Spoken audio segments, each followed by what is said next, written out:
segment on what happened here exactly for this game one. Well, the MVP of the game is going to be none other than Edward. The CC did provide so much in the early game, that problem that TNC needed to solve. Even though TNC found the right solutions, they found the right ideas of how to deal with the turtle dance of Blacklist International. But even during the latter parts of the game, Edward was still doing his job. This is a man on a mission. The XP lane role, he did it so well. The focus, the commitment on zoning out the heroes, even if it means certain death, he is going to be committing to that job. That is why Edward is the MVP of our game. Now we're going to be seeing some glimpses of what happened in the early game. TNC, again, did get the early game advantage. They found the right momentum, they found the right control, they got the right answers that focus on, against Edward CC. They got the turtles, they got the lords, and they had the right amount of farm to end this game. But this is the story of this series, the macro versus micro intensive TNC and Blacklist International. Blacklist International just understands Lord dances better against any other teams. That the ability to turn on the lords is what made this game possible for Blacklist International. Again, the crucial pickoff against Yoshi delayed the game enough so that Blacklist International came to this Lord dance committing for a team fight. They didn't care about the Lord at all. Even though Sensui did try to get the retry from Ryzen, that was still a very good retry steal from Ryzen. But again, the overall idea for Blacklist is that we're turning on this fight. Since Sensui was left alone on that Lord dance, and Edward and the other players were committing for the team fight against CNC. We are going to be looking at the emblems right now. Interesting to look at is the build coming up from Nomad. This is the classic fighter tank carry build that has been going on for quite some time now. Even though he is rocking that Master Assassin to deal with the 1v1 bearer against Oheb. Oheb just played a phenomenal MLBB here. He didn't put a lot of pressure on the aggression. He just knew that he needed to farm this game because they were going to be reliant over the Claude on the late game. He is the guy responsible for taking out the Firaga armor, the pokes on the Fredrin, and the turns against the Vexana, which he did do in the mid game, but fortunately enough for Hatred, he had that Winter Truncheon that allowed TNC to win that team fight because he baited essentially the Claude for committing the ultimate against her. But even then, Blacklist International, all it came down to were the Lord dances, where the Gourd and the Claude really mattered. This Enchanted Talisman, Ice Queen, and also Glowing On build from UA helped a lot in terms of just turning the fights against CNC overall, because if you step inside the circle, inside the zone of death of Blacklist International, you're not going to be able to get out. They are going to chase you with the Baksha, the Claude, and also the Rafaela. With the movement speed buff, he is going to be able to amplify the chasing power of Blacklist International. So TNC didn't really much have of a choice in the late game, because with the X-Borg, yeah, he is going to be zoning out the Baksha, but Oheb and Yue committed for taking out that Firaga armor. They didn't mind about Sensui at all. They were like, okay, Sensui, you got the Lord. We are going to be setting up for the team fight here. If they Take us through this amazing game number two. Again, TNC, they were definitely fantastic on the early game, but even more fantastic is the gold laner of TNC, Nomad, back to his original comfort role, the carry for TNC, shredding through the HPs of Blacklist International with this hybrid carry, mind you, with the tank slash fighter, with a fighter emblem, but essentially a tank carry with the HP sustain and the damage that he deals. He is just shredding through the front lines of Blacklist International, and this is what allowed TNC to have such fantastic early, mid to late game. They had the damage, they also had the CC, and TNC just played good overall when it comes to the team fight and the Lord dances. They have this play against Blacklist International, the anti-slow push that was being done by Edward, with 4 heroes showing up to the opposite side of the Lord. That is what helped TNC win the Lord fights. But now looking at the highlights of the game. Early game, again, we saw Nomad do that fantastic bush check against Nolan, which prevented Blacklist International from getting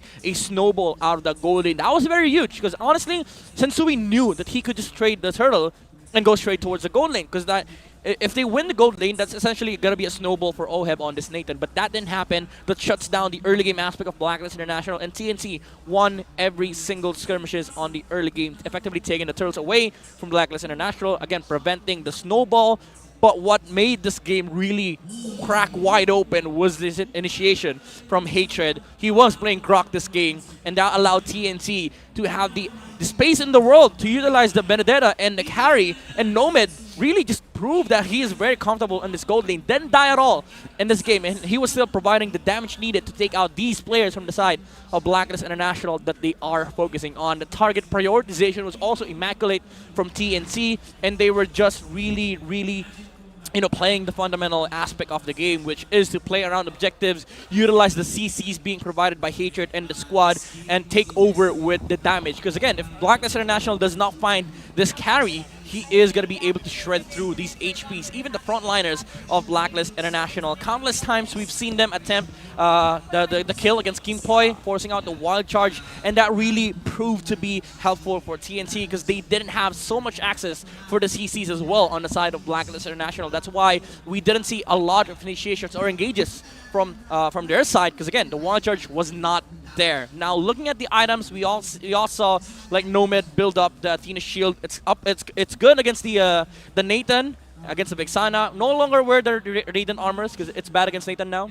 The flat damage is out, so you need the flat-out magic resistance against this comp from Blacklist International, which helped him also, again, stand in the front lines. That's why he has no deaths. Basically, he made himself a very hard target for Blacklist International to lock onto. And again, TNC with Hatred utilizing the Grok ultimate against Blacklist International. Because again, look at their lineup. They don't have any disengage against the wild charge. That's why Hatred has been so consistent in copying the Grok. He was able to get the bush play against the Nolan, and that secured DNC the late game Lord fights. Damage taken, Edward is going to take that 218k, and I would say the most important aspect of Points. yeah. 3 points, Midnight. I know you have a lot to say about this game number 3. Go ahead and take us through it. I mean, I definitely have a lot to say with our MVP of the game. I already know it's going to be Nomad without even looking at the screen, because this Scary has been phenomenal. He won the laning stage against Oheb. Yeah, sure, we saw him flicker out of the Harith, but after that, he was leading the goal, he was leading the charge, he was leading the team fights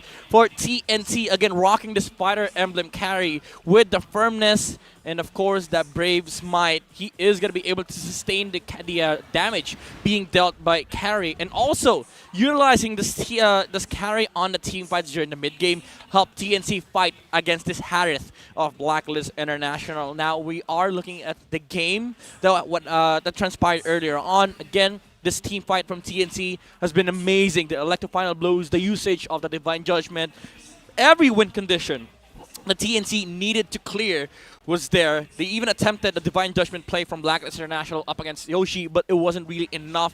And Nomad standing on the front lines, dealing the insane amount of damage that Carry was able to dish out against Blacklist. They did not have the sustain, even though they had the Estes. This is the downside that we were talking about earlier on. Like, once you've burned that heal for the Harith, yeah, you are amazing as 5, but with sustain, but the damage, it has to come out from the Harith. But most of the time, he gets shut down. The only time that we saw Oheb found a good team fight was when they took down the Benedetta. But even then, TNC was not fighting around the Benedetta. They were fighting around Sensui, and that just meant that they could have just waited out the Zaman Force. After that, when the Zaman Force was timed out, TNC went in for the engage because they have this amazing damage coming out from Nomad on the carry. Now, looking at the emblems, even though we saw Oheb rock that Master Assassin against the carry, again, this is now a skill-based matchup, especially with the Brave Smite and Fighter Emblem on the carry. You are able to sustain that lane and come out of the laning stage all right as carry, and having these early items from Nomad really made a lot of room for TNC to play with. The Corrosion Sight into the Golden Staff, they allowed the utilization of their gold laner to be able to fight 4v4 against Blacklist International. Even at some point, Heads joining the fight, making it a 5v4 trade against Blacklist International. There is an insane amount of heal from Blacklist. We saw it come out from the Estes, 134,000 by Blacklist International, but the majority of it is covered only with the Harith that is being protected by Blacklist. Other heroes, TNC were able to burst them down, again, with the damage coming out from the carry and also that decimate factor from Ryzen.